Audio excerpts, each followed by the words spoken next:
This is Ascension of the Chessmen. I am your host, Andre Mitty. We've got a great show lined up for you today, so sit back, relax, and enjoy yourselves. Hey guys, I'm back in the saddle. Um, a long break I took there. Since my last recording, went down to Florida, had a great um, ayahuasca experience, learned a lot of lessons. Um, the biggest takeaways being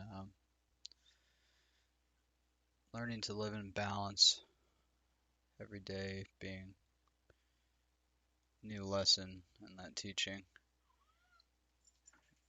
Um, Learning how to feel again was a big lesson. Um, Coming face to face with my emotions without, you know, the urge to want to mask them with drugs or alcohol or just any distractions, really. Um,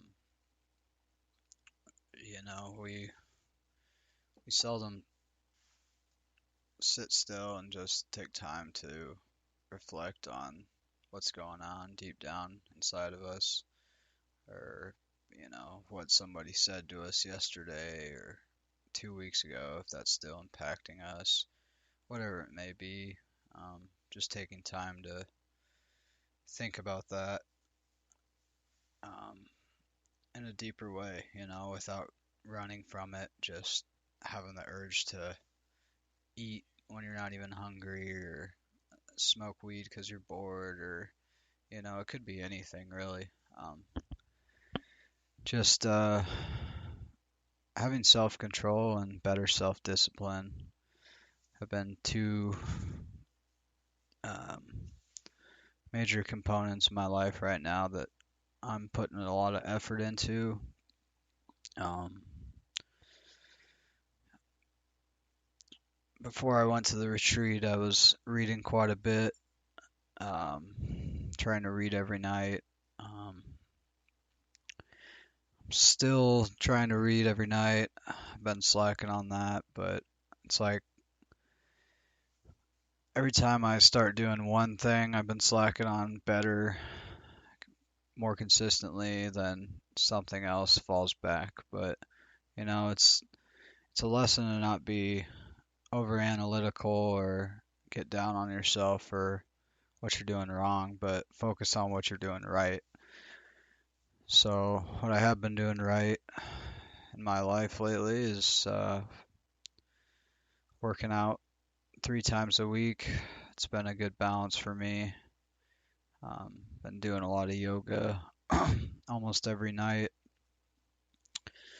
It's a good balance with working out, um, staying flexible, and it's also a good form of meditation for me, um, personally.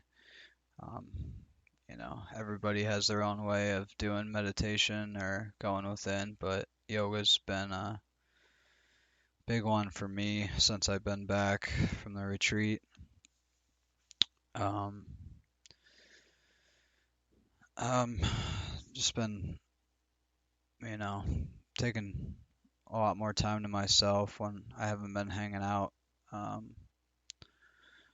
with Joy. I've been hanging out with Joy quite a bit lately. Um, we've been talking a lot again, so that's been good. Um, yeah, so I just wanted to take some time to check in with you and let everyone know where I was at. So this is day number 12 of not smoking weed, which is probably the longest I've gone since I started smoking weed, which is kind of crazy when I think about it. It's not that long at all. Um, yeah, just came down to self-discipline and, Um, Wanting to respect cannabis versus neglecting it or abusing it. I've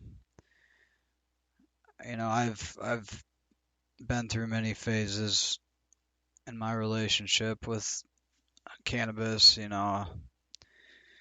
the beginning, really enjoying my high, getting high with friends, laughing, driving around, um, the early days, and then getting to the point where, you wake up and you need a hit of weed just to get the day started.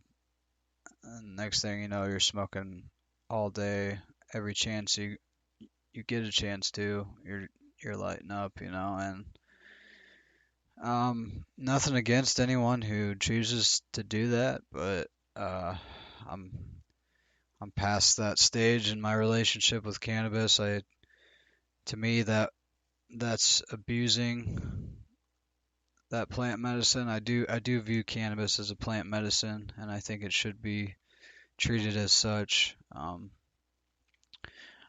mean, yeah, there's definitely recreational use. I think it's awesome to, you know, kick back with friends and light up a joint and pass it around and, enjoy whatever conversations come out of that. I think cannabis definitely can create some more creative conversations, I guess, or um, more introspective, thinking deeper from other perspectives, philosophically speaking.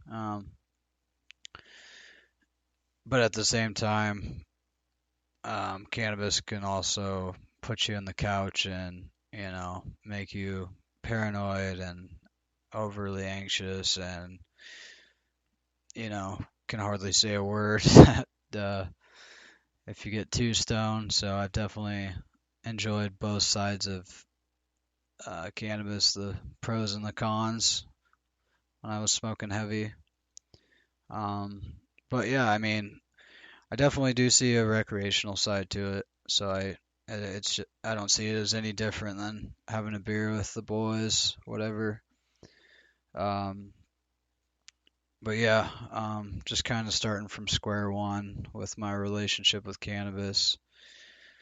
Kind of um, resonating with what Graham Hancock said in his TED Talk when he got back from, I believe it was his first ayahuasca journey. Um, he had smoked cannabis for like 20 years, something like that. It was quite a long time. And he said Mother Ayahuasca just told him, uh, you need to put down cannabis for a while and, that you were abusing it and to take a break from it at the very least. So it's kind of where I'm at, taking a break from it. Um, Gonna clear my head for a while. I think it's gonna be a good detox. Um, I know Rogan and uh, is it Rogan, Bert, Tom, and Ari every October they do that sober October, 30 days without weed or alcohol. And I always wanted to do it, but I never did it. So I guess this is uh, my little sober October. I have had a couple drinks here and there, but I feel like I never really had a problem with alcohol. I'm just trying to let go of the things I'm most attached to.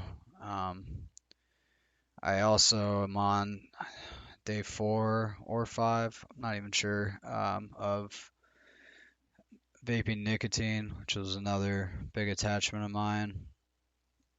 Um, so yeah, taking a break from, I'd like to get off the nicotine period and just vape CBD, but I still would like to use cannabis just more sparingly than I have, whether it's a few times a week or you know, one hit a night, whatever. Just don't overdo it, and you know, use it sparingly. So it would be nice to, if I ever needed to pass a drug test, I could at any given time. So that's another positive too. And I'm really starting to enjoy CBD. It's nice to get that relaxed feeling without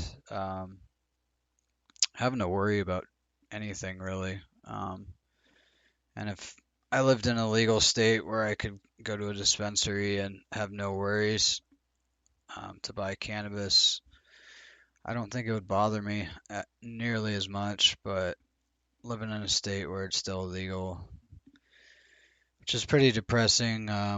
Here in Nebraska, we just um, almost had medical marijuana on the ballot. It was in the driver's seat, and the Lancaster County Sheriff decided to um, challenge um,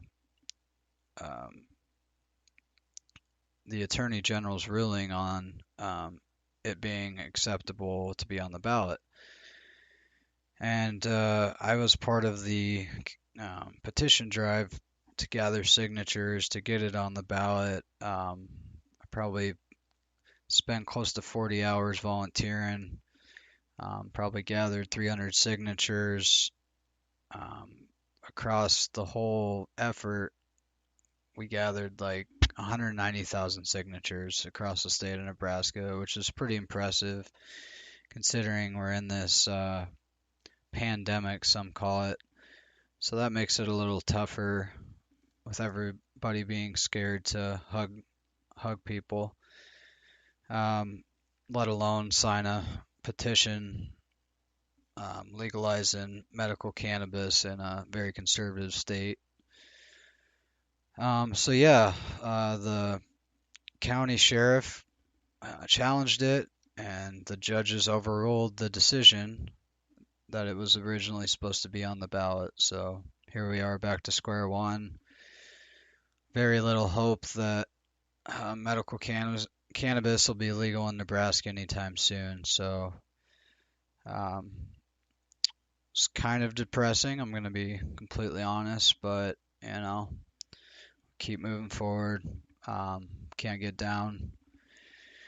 You know, I've always wanted to move to Colorado. I love that state. It's very close to home. Got friends out there. I love the mountains, and I love that, they were the trailblazers on legalizing cannabis medically and recreationally. Um, well, I guess California was the original trailblazer legalizing medical back in '96, but Colorado was the first to do recreational, so that's always been awesome that they were not afraid to be the first to do that.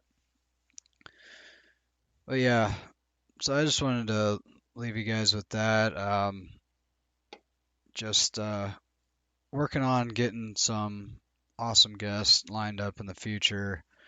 I've been pretty busy with work and other things. This is kind of a really busy time for me, but I do plan on being a lot more consistent with this in the coming months as we get into winter. That's when I have the most free time. So, yeah, hopefully that sums up what it needed to get out of me today. And I hope you all have a great day and a great rest of the week. All right. Aho and peace.